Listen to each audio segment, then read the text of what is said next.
এদিকে শেরপুর ৩ আসনের স্থগিত হওয়া নির্বাচনের ভোট গ্রহণও চলছে। ভোটের শুরুতে কেন্দ্র থেকে এজেন্ট বের করে দেওয়ার অভিযোগ করেছেন জামায়াত প্রার্থী। সকালে তাঁতিহাটি সরকারি প্রাথমিক বিদ্যালয়ে ভোট দিতে এসে এই অভিযোগ জানান জামায়াত প্রার্থী মাসুদুর রহমান মাসুদ। কয়েকটি কেন্দ্র থেকে এজেন্ট বের করে দেওয়া সহ কিছু অনিয়মের অভিযোগ জানান তিনি। তবে ভোটার এবং অন্যান্য প্রার্থীদের সঙ্গে কথা বলে এই অভিযোগের সত্যতা পাওয়া যায়নি। নির্বাচনে ১২৮টি ভোট কেন্দ্রে ৪,০৯,৮০৬ জন ভোটার ভোট দিচ্ছেন। দীর্ঘদিন পর ভোট দিতে পেরে খুশি ভোটাররা।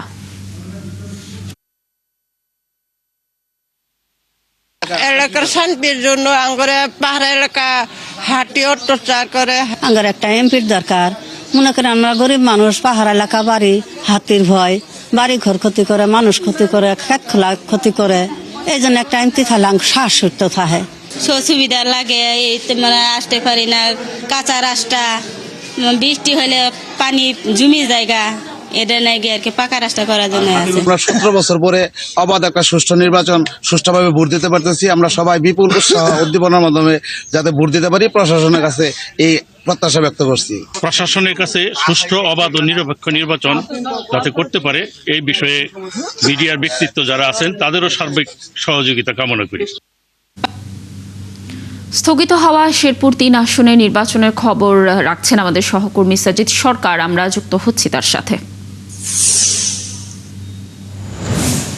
সাজিদ, ভোট কেন্দ্রে ভোটারদের উপস্থিতি কেমন দেখছেন? নির্বাচনী পরিবেশ নিয়ে ভোটাররা কি বলছেন? আর একটু আইন শৃঙ্খলা পরিস্থিতির তথ্যও জানাবেন আমাদের।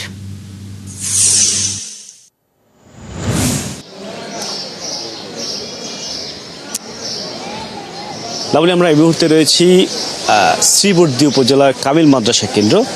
আর এই কেন্দ্রে প্রায় ৫,০০০-এর মতো ভোটার রয়েছে। আমরা সকাল থেকে দেখছি যে ভোটারদের উপস্থিতি আসলে স্বাভাবিক, তবে বেলা বাড়ার সঙ্গে সঙ্গে সেটি হয়তো একটু বাড়া শুরু হয়েছে। সকালের দিকে যে সংখ্যাটা একটু কম থাকলেও এখন একটু বাড়তে শুরু করেছে। আর আপনি জানেন যে এই আসনে অর্থাৎ শ্রীবর্দী এবং ঝিনাইগাতীতে প্রায় ৪ লাখের অধিক ভোটার রয়েছে। এর মধ্যে কিন্তু আবার নারী ভোটারের সংখ্যাই কিন্তু অনেক বেশি। একই সাথে তরুণ ভোটার সেই সংখ্যাও কিন্তু আসলে কম নয়। অনেকে আসলে ভোট প্রদানের যে অধিকার, সেই অধিকার হারিয়ে কিন্তু এইবার যে অধিকারটি পেয়েছেন, অর্থাৎ 12ই ফেব্রুয়ারি ছিল, সেটি কিন্তু স্থগিত হয়েছে এখানে যিনি প্রার্থী ছিলেন মারা যাওয়ার কারণে।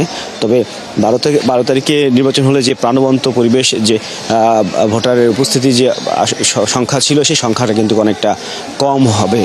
কেননা অনেকেই কিন্তু শুধু এলাকায় না, এলাকার বাইরে থাকেন, যে কারণে এই সংখ্যাটা কিন্তু আসলে কম হবে বলে প্রার্থীরা আশা করছেন।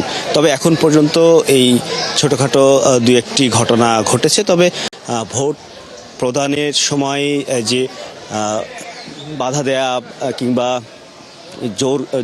জোর করে ভোট সিল মারা, এই প্রবণতা বা এই খবরটি কিন্তু নেই। আর এই বর্তমান সরকার নির্বাচিত হওয়ার পর এই প্রথম একটি উপনির্বাচন এবং এই স্থগিত নির্বাচন অনুষ্ঠিত হচ্ছে, যে কারণে কিন্তু আইন শৃঙ্খলা বাহিনী পক্ষ থেকে আসলে সব ধরনের ব্যবস্থায় রাখা হয়েছে। র্যাব, পুলিশ, বিজিবি সহ এখানে অতিরিক্ত কিন্তু আসলে ম্যাজিস্ট্রেট নিয়োগ করা হয়েছে। সাজিদ, ধন্যবাদ। আপনি তথ্য সংগ্রহ করতে থাকুন। নিশ্চয়ই আমরা ভোট কেন্দ্রগুলোর সর্বশেষ তথ্য আপনার মাধ্যমে দর্শকদেরকে জানানোর চেষ্টা করব। দর্শক, শেরপুর 3 আসনের নির্বাচনের তথ্য জানাচ্ছিলেন আমাদের সহকর্মী।